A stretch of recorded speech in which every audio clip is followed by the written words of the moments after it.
சக்திகளோ எந்த ஒரு பிரிவினைவாதத்துக்கும் நாங்கள் எதுவும் மாட்டோம். அண்ட்ரஸ்ட் இல்லாத ஒரு மாநிலமாக உருவாக்கும். அது பிஜேபியாக இருந்தாலும் சரி அப்படின்னு சொல்லிட்டு அதற்கு முதுகெலும்புள்ள ஒரே முதலமைச்சர், திராவிட மாடல் ஆட்சியினுடைய நாயகன், எங்கள் மாண்புமிகு முன்னாள் தமிழக முதல்வர், இந்நாள் திராவிட முன்னேற்ற கட்சி கழக தலைவரை குறிப்பிட்டால் நீங்கள் கேட்ட கேள்விகளுக்கெல்லாம் பதிலாக அமையும்.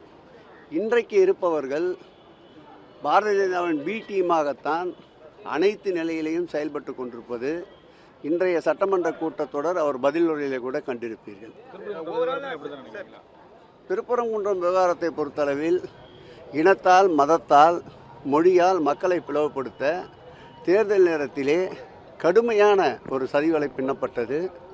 பல்வேறு நிலைகளிலும் ஆட்சி அதிகாரத்தை விட மக்களுடைய ஒற்றுமை என்று செயல்பட்ட எங்களுடைய திராவிட மாடல் ஆட்சியினுடைய நாயகன், எங்கள் உயிரினு மேலான திராவிட முன்னேற்ற கழக தலைவரைத்தான் இன்றைக்கும் தமிழக மக்கள் நினைத்து பார்க்கக்கூடிய ஒரு நற்காரியங்களை அன்றைக்கு செய்து முடித்திருக்கின்றார். அதே நிலை தொடர்ந்தால் தமிழக மக்கள் நிம்மதி பெருமூச்சு விடுவார்கள்.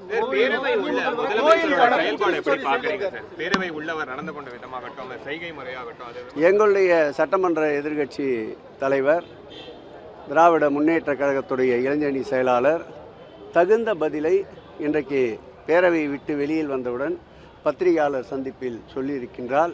இன்னும் கட் என்ற வார்த்தை தான் வரவில்லை, ஸ்டார்ட் என்ற வார்த்தை தான் வரவில்லை, கேரவன் வேன் தான் இன்னும் வெளியிலே இல்லை, ஸ்டென்ட் மாஸ்டர்கள் தான் இன்னும் உள்ளே வரவில்லை என்ற பல நிலைப்பாடுகளை இன்றைக்கு எங்களுடைய சட்டமன்ற கட்சியுடைய தலைவர் எடுத்து எம்பியிருக்கின்றார். அதே கருத்து தான் எங்களுடைய கருத்தும். இன்றைக்கு மாண்புமிகு முதலமைச்சர் அவருடைய உரையை பொறுத்தளவில்